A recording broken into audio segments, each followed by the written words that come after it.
நானும் அடிச்சுக்கிட்டதுக்கும் சண்டை போட்டுக்கிட்டதுக்கும் அர்த்தமே இல்லாம பண்ணிட்டேடி.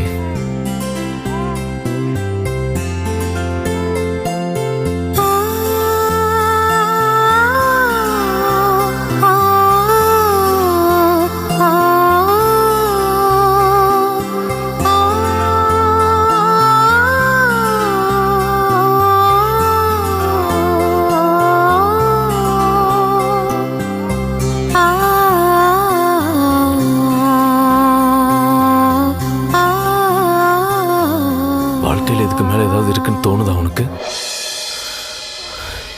எனக்கு தெரியலடி. மற்றவங்க செஞ்ச தப்பு, நான் செஞ்ச தப்பு, நீ செஞ்ச தப்பு, யாரு செஞ்ச தப்புமே இப்போ ஒண்ணுமே இல்லைன்னு படுது.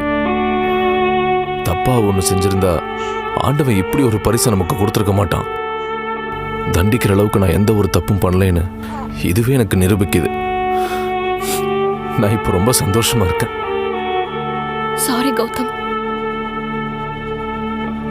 நீ எதுக்கு சாரி சொல்ற? நடந்ததுக்கா இல்லை நீ கோஸ்ட் போனதுக்கா? எல்லாத்தையும் தூக்கி கடாசு பூஜா. லைஃப்ல இந்த ஒரு செகண்டை முழுசா சந்தோஷமா நம்ம அனுபவிக்காட்டி இன்னொரு தடவை இது திரும்பி வராது. உன்னாலையும் என்னாலையும் ஒரு உயிரை கொடுக்க முடிஞ்சிருக்கு. படைக்கிறவன் கடவுள்னா இந்த நிமிஷம் நீயும் நானும் கடவுள். அதை நீ கொஞ்சம் நினைச்சு பாரு, அதை ஃபீல் பண்ண. இதுக்கு நாம காரணம் இல்ல. எங்க அம்மா, பெரியம்மா, பெரியப்பா, உங்க அம்மா, உங்க அப்பா, இவன் பிக் மாமா எல்லாரோட ஆசீர்வாதத்தோடையும் இது பிறந்திருக்கு. அத்தனை பேர் நல்ல மனசும் சேர்ந்து இது உருவாயிருக்கு. மனசுல அந்த நன்றி உணர்ச்சி இருக்கணும். ஒரு விதத்துல நீ சொன்னது கரெக்டுடா.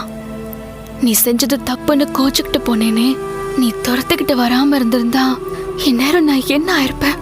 நம்ம குழந்தை என்ன ஆயிருக்கும்? எதடா உன்னை தேடி வர வச்சது?